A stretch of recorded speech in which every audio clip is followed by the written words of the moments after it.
Hi, I'm Amy with your sewing room solution.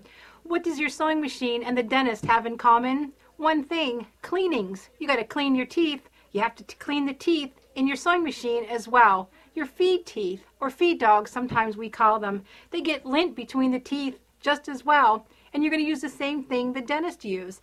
These little tiny teeth brushes, you get them at the drugstore, just where you get your toothbrush. They have little tiny grippers on the end made of rubber.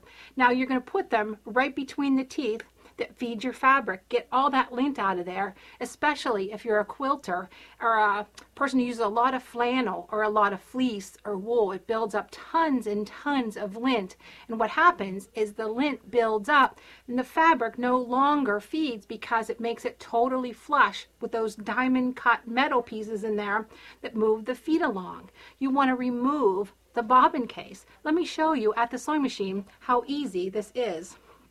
You come down to the machine. We're actually going to remove the bottom plate. So we're just going to pull this away. I'm going to pull away our little bobbin case. Now I'm going to take this same little gripper and I'm going to go in between the teeth.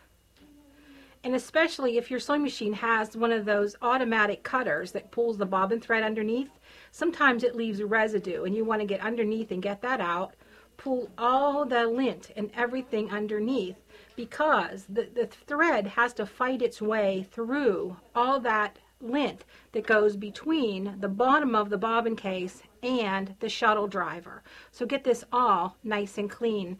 Now sometimes you can even use a Chanel stem or a pipe cleaner, but the first thing is to pull this back and to get underneath here and get all that residue out. Now you're going to say, well, why don't I take this to my sewing machine repair guy? I want you to, at least twice a year, if not once. If you have a circuit board on board, that has to be, the covers have to come off, all that has to be vacuumed. And I don't care if your machine manufacturer says it doesn't need to be lubricated, chances are all that packing and lubrication that they use needs to be checked. Just a little bit of prevention with your sewing machine, just that little bit of cleaning, just like getting your teeth cleaned at the dentist. A little bit of prevention saves you tons of pain and money down the road.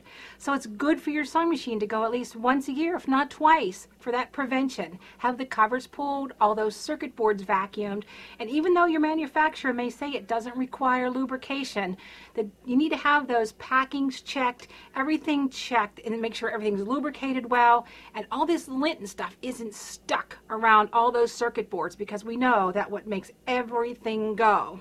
So a little bit of toothbrush every now and then is going to be everything you need to keep this running perfect forever. And this is your sewing room solution.